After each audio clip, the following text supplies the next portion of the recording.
नमस्कार दोस्तों, मेरा नाम है अनीस और आज हम शुरू करने जा रहे हैं पॉलिटी की एक नई सीरीज, जिसमें हम कवर करेंगे वो सारे पॉइंट्स जो कि हमारे one day exams like banking, SSC, railway और इससे रिलेटेड जो भी कोई गवर्नमेंट एग्जाम्स, स्टेट एग्जाम्स हो, उनसे रिलेवेंट पॉइंट्स और एक्सपेक्टेड क्वेश्चंस होंगे, उन्हें कवर करने की कोशिश करेंगे।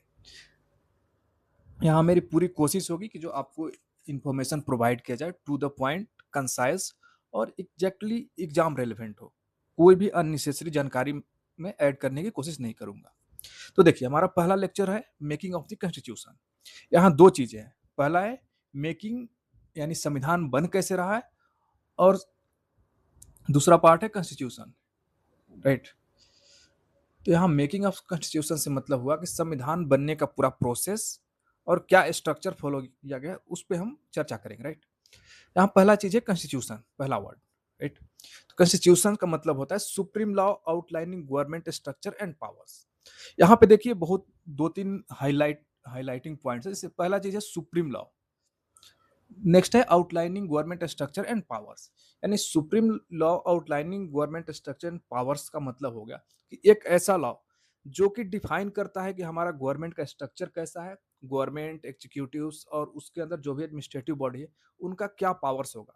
कई बार ऐसा हो सकता है ना कि गवर्नमेंट अपने पावर से ज्यादा कई बार इस्तेमाल करे, कोई एडमिनिस्ट्रेटिव बॉडी है वो ज्यादा इस्तेमाल कर रही है, तो उन पे चेक कौन कर सकता है? तो उसके लिए है कॉन्स्टिट्यूशन। इसीलिए कॉन्स्टिट्यूशन को बोला गया कि ये सुप्रीम लॉ है, इससे ऊपर कुछ नहीं। अगर जहां भी कहीं डिस्प्यूट हो रहा है पावर को लेके या किसी गवर्नमेंट स्ट्रक्चर को लेके, तो कॉन्स्टिट्यूशन डिफाइन करता है कि ये आपका पावर है, आप इससे ज्यादा नहीं जा सकते। नेक्स्ट है हमारा जो constitution, it is the foundation of legal system. बिल्कुल सही बात है। जो भी हमारे लेजिस्लेटिव सिस्टम्स हैं, लीगल सिस्टम है, जो भी हाई कोर्ट, सुप्रीम कोर्ट, जो भी legal system from ground to top, ये कॉन्स्टिट्यूशन के दायरे में सारे कुछ आते हैं। कॉन्स्टिट्यूशन उन सब चीजों को डिफाइन करता है, राइट। सो ये कॉन्स्टिट्यूशन का मोटा मोटा मतलब है कि जो भी गवर्नमेंट स्ट्रक्चर है, गवर्नमेंट पावर शेयरिंग है, उस कॉन्स्टिट्यूशन में डिफाइंड है और उसी के अकॉर्डिंग ये जो भी हमारा कंट्री है या जो भी कोई सोवरेन बॉडी है वो रन होगी। तो ये हो गया कॉन्स्टिट्यूशन का डिफिनेशन। अब बात करते हैं Indian constitution specific. We know world के जितने भी डेमोक्रेटिक कंट्री है, कुछ डेमोक्रेटिक ना भी है, वहां भी कुछ ना कुछ कॉन्स्टिट्यूशन होता है। तो सबका अलग अलग स्ट्रक्चर होता है, अलग अलग फॉर्म होता है। तो यहाँ पे हम चर्चा करते हैं इंडियन कॉन्स्टिट्यूशन की। तो यहाँ पहला फीचर है इंडियन कॉन्स्टिट्यूशन जो है, ये एक रिटन कॉन्स्टिट्यूशन है। यानी वेल डॉक्यूमेंटेड हमारा जो स्ट्रक्चर है कॉन्स्टिट्यूशन का, ये लिखा हुआ है। बहुत जगह ऐसा होता है, जैसे यूके का एग्जाम्पल ले ले और कुछ कंट्रीज है जहाँ पे प्रॉपरली वेल डॉक्यूमेंटेड कॉन्स्टिट्यूशन नहीं है। तो यहाँ हमारा पहला फीचर हमें ध्यान रखने की जरूरत है कि इंडियन कॉन्स्टिट्यूशन एक रिटन कॉन्स्टिट्यूशन। नेक्स्ट फीचर है flexible as well as rigid. इसका मतलब हुआ कि इसमें अगर कुछ बदलाव करने की जरूरत है, समय के साथ अगर हमें कुछ कॉन्स्टिट्यूशनल अमेंडमेंट की जरूरत है या कुछ बदलाव लाना है, तो इसे किया जा सकता है, यानी फ्लेक्सिबिलिटी है। और दूसरा as well as rigid rigid, मतलब इतना भी इजी नहीं है कि अगर कोई भी गवर्नमेंट आ रही है उसको मन करे हाँ आज इस, मान के चलो कोई भी एक आर्टिकल उठा लो या कुछ भी हमारे कॉन्स्टिट्यूशन से रिलेटेड कोई अमेंडमेंट्स करना है, तो इतना इजी नहीं है कि तुरंत कर दें। उसके लिए ये proper rules and regulation defined है कि कितनी मेजोरिटी चाहिए किस टाइप के चेंजेज में। तो इसीलिए कहा जाता है कि हमारा जो इंडियन कॉन्स्टिट्यूशन है फ्लेक्सिबल है, साथ में रिजिड भी है। वहीं अगर अदर कंटेम्प्रेरी कंट्रीज की बात करें लाइक यूएस है, तो उसको माना जाता है कि कंपेरेटिवली रिजिड बॉडी है, बहुत आसान नहीं है वहाँ कॉन्स्टिट्यूशन में चेंजेस करना। नेक्स्ट फीचर है federal as well as unitary features. यानी कि जो हमारा गवर्नमेंट है, जो भी रिपब्लिक ऑफ इंडिया है, इसका जो स्ट्रक्चर है और हमारे कॉन्स्टिट्यूशन के अकॉर्डिंग ये फेडरल फीचर्स भी कैरी करता है, यानी कि सेंटर और स्टेट दोनों मिल के चलाते हैं पूरे कंट्री को। और साथ में कुछ यूनिटरी फीचर्स भी है। यूनिटरी फीचर्स लाइक एक तरह से ये कह सकते हैं कि कोई सिंगल गवर्नमेंट पूरे इंटायर कंट्री को रन कर रहा है, उस तरीके का। तो दोनों फीचर्स का एक तरह से ब्लेंड बोल सकते हैं हमारा इंडियन कॉन्स्टिट्यूशन है। तो ये कुछ फीचर्स रहे। अब उसके बाद हम थोड़ा सा बात करेंगे कॉन्स्टिट्यूंट असेंबली की, क्योंकि हुआ क्या कि जो हमारा कॉन्स्टिट्यूशन बना, इसको बनाने वाली बॉडी का नाम दिया गया कॉन्स्टिट्यूएंट असेंबली।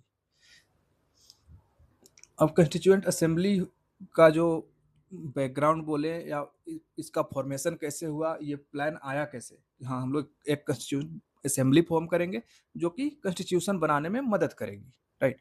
तो इसका बैकग्राउंड यहाँ से शुरू होता है कि फर्स्ट टाइम जो कॉन्स्टिट्यूएंट असेंबली का कंसेप्ट लाया गया था, इसको पुट फॉरवर्ड किया था एम एन रॉय साहब ने। ये एक कम्युनिस्ट लीडर थे।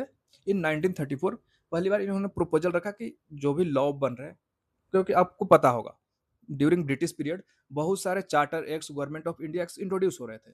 वो किस लिए इंट्रोड्यूस हो रहे थे? क्योंकि एडमिनिस्ट्रेटिव और लेजिस्लेटिव बॉडी को क्या पावर होनी चाहिए, क्या राइट्स सिटीजन्स को मिलना चाहिए, वो लोग धीरे धीरे इंट्रोड्यूस कर रहे थे। लेकिन इस बीच 1934 में एम एन रॉय साहब ने ये एक कंसेप्ट रखा कि जो लॉ मेकिंग प्रोसेस है किसी एक पर्सन के हाथ में ना होके या कोई वायसराय उसके कंट्रोल में ही ना होके एक कंस्टिट्यूएंट बॉडी बनाइए जो कि लॉ मेकिंग पे काम करेगी, राइट। तो ये 1934 में इंट्रोड्यूस किया। फिर 1935 आता है, यहाँ पे कांग्रेस ने भी डिमांड किया कि बिल्कुल कंस्टिट्यूएंट असेंबली बननी चाहिए। तो 1935 में इसे कांग्रेस का बैकिंग मिला। फिर 1938 में Nehru call for assembly elected by adult franchise, right.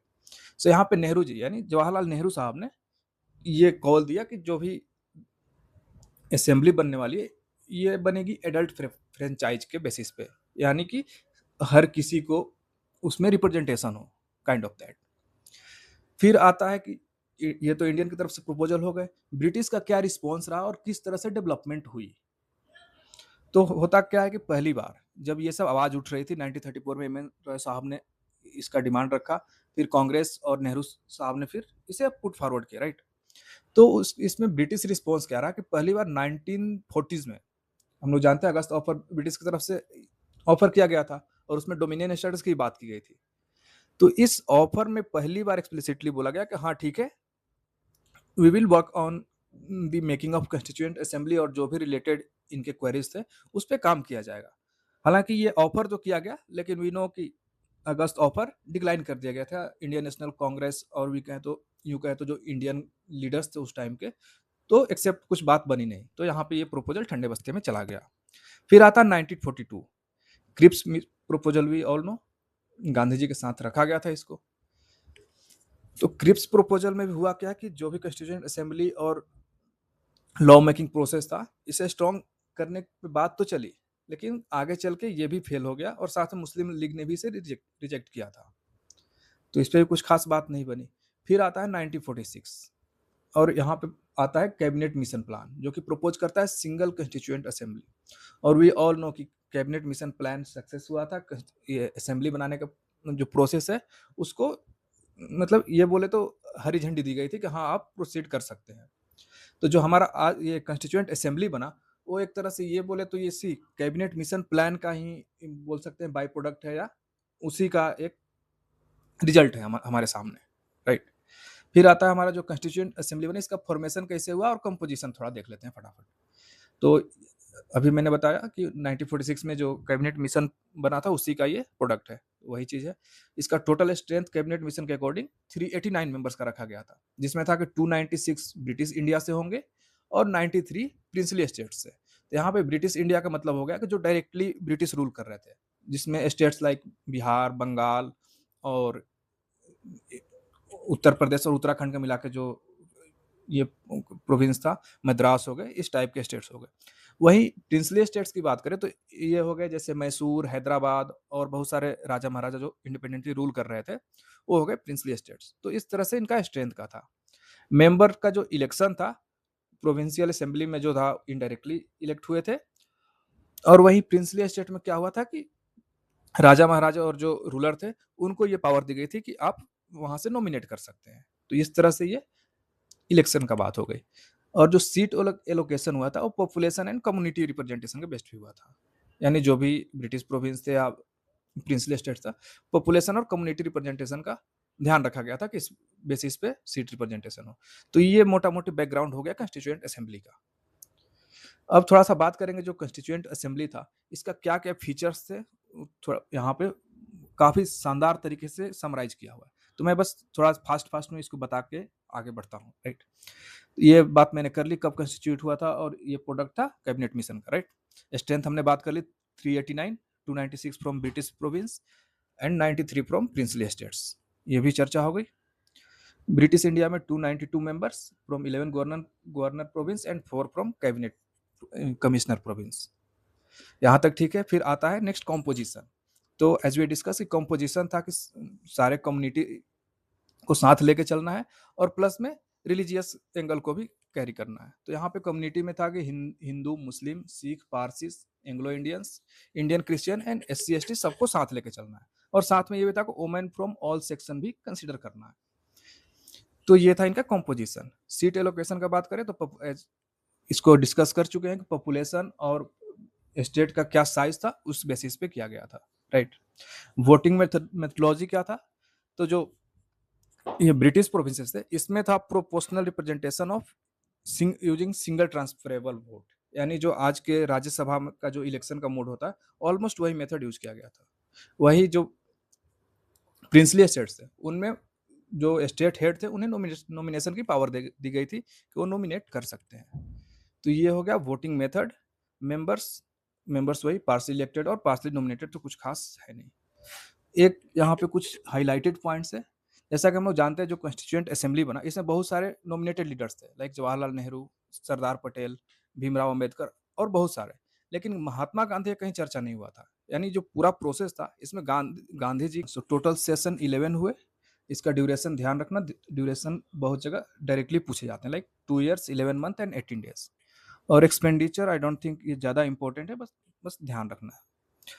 ये सिंबल बहुत जगह पूछा गया है, like elephant was the seal of the constituent assembly, यानी जो मुहर होता है किसी भी ऑर्गेनाइजेशन का या कोई भी अगर ऑथोरिटी वर्क होता है तो एक सील होता है, तो उसमें एलिफेंट का यूज किया गया था।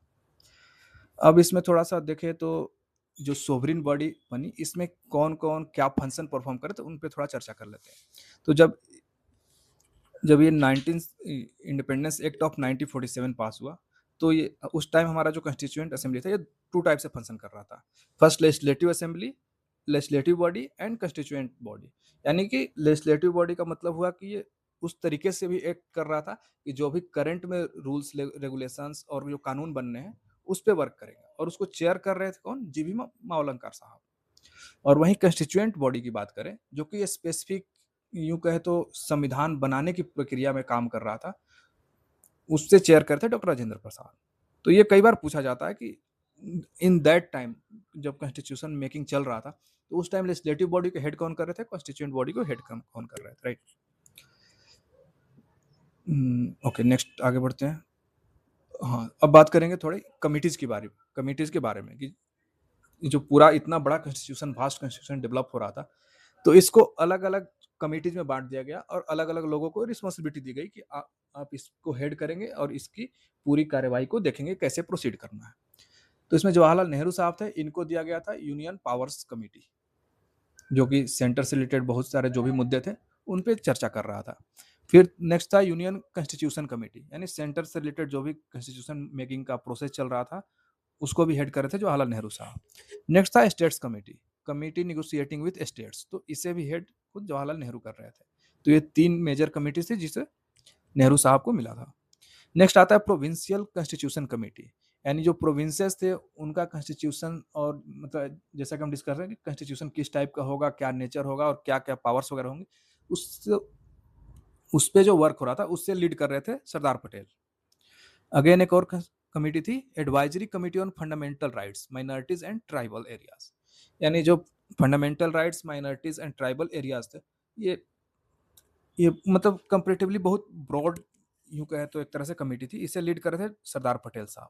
इस कमेटी के अंदर में बहुत सारे सब कमेटीज थी, like fundamental rights sub committee जिसे लीड कर रहे थे JB कृपलानी साहब, माइनॉरिटी सब कमेटी लीड कर रहे थे SC मुखर्जी साहब, नॉर्थ ईस्ट फ्रंटियर और ट्राइबल एरिया से रिलेटेड थे तो गोपीनाथ बारदोलई साहब थे।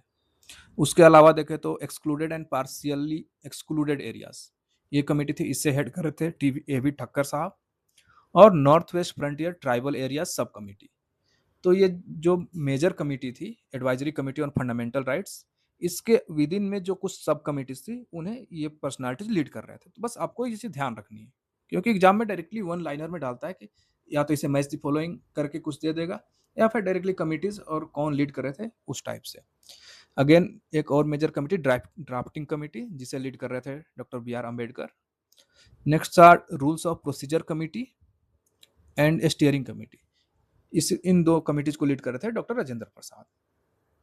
तो ये टोटल 8 मेजर कमिटीज थी और कुछ माइनर कमिटीज थी, लाइक फाइनेंस एंड स्टाफ जो है doctor Rajendra Prasad, ad hoc committee on national flag doctor Rajendra Prasad, credential committee, house committee, so on like that.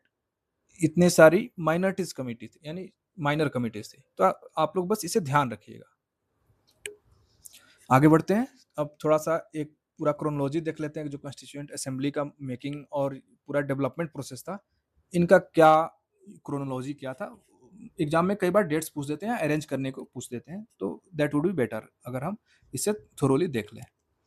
तो पहला हमने डिस्कस किया 6 दिसंबर 1946 को असेंबली फॉर्म हुआ।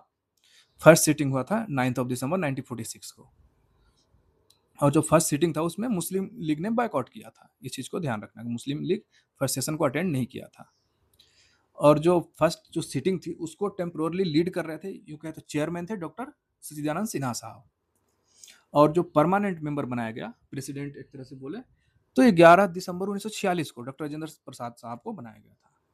तो ये कई बार पूछता है कि परमानेंट मेंबर कौन थे और फिर टेम्पोररी कौन थे, इस तरीके से, राइट। फिर आता है नेक्स्ट 13 ऑफ दिसंबर 1946। इस डेट को ऑब्जेक्टिव रेजोल्यूशन इंट्रोड्यूस किया गया था डॉक्टर जवाहरलाल नेहरू के द्वारा। अब ऑब्जेक्टिव रेजोल्यूशन यही था जो आगे चल के प्रियम्बल बना। तो 13 दिसंबर 1946 को इंट्रोड्यूस किया गया और इसे एक्सेप्ट कर लिया गया था 22 जनवरी 1947 को। यानी 22 जनवरी 1947 को यूं कहे तो हमारा प्रियम्बल एक्सेप्ट कर लिया गया था हमारे कॉन्स्टिट्यूएंट असेंबली के द्वारा। फिर आता है 22 जनवरी 1947, जिस दिन नेशनल फ्लैग का एडॉप्शन था कॉन्स्टिट्यूएंट असेंबली के द्वारा। नेक्स्ट आता है 15 अगस्त 1947, यानी जो कंप्लीट पावर ट्रांसफर था ये किया गया और इंडिया और पाकिस्तान दो अलग अलग डोमिनियंस बन गए। नेक्स्ट है मई 1949, यानी जो हमारा कॉन्स्टिट्यूएंट असेंबली था, हम लोग जानते हैं कि इंडिया एक कॉमनवेल्थ मेंबर है, राइट। तो उस दिन इसको रेटिफाई किया गया था कि इंडिया कॉमनवेल्थ का मेंबर होगा बाय कॉन्स्टिट्यूएंट असेंबली। फिर आता है 26 नवंबर 1949, तो इस दिन कॉन्स्टिट्यूशन को प्रॉपरली पब्लिक नहीं थे, राइट। अब इसमें एक इंपॉर्टेंट चीज है 24 जनवरी 1950, यानी हमारा कॉन्स्टिट्यूशन अडॉप्ट होने से 2 दिन पहले। इस दिन क्या क्या हुए, adoption of national flag and national anthem. बहुत जगह पूछा पूछा जाता है ये चीज, हमारा नेशनल सॉन्ग किस दिन अडॉप्ट किया गया और नेशनल एंथम किस दिन। तो ये डेट था 24 जनवरी 1950। और इसी डेट को डॉक्टर राजेंद्र प्रसाद को प्रेसिडेंट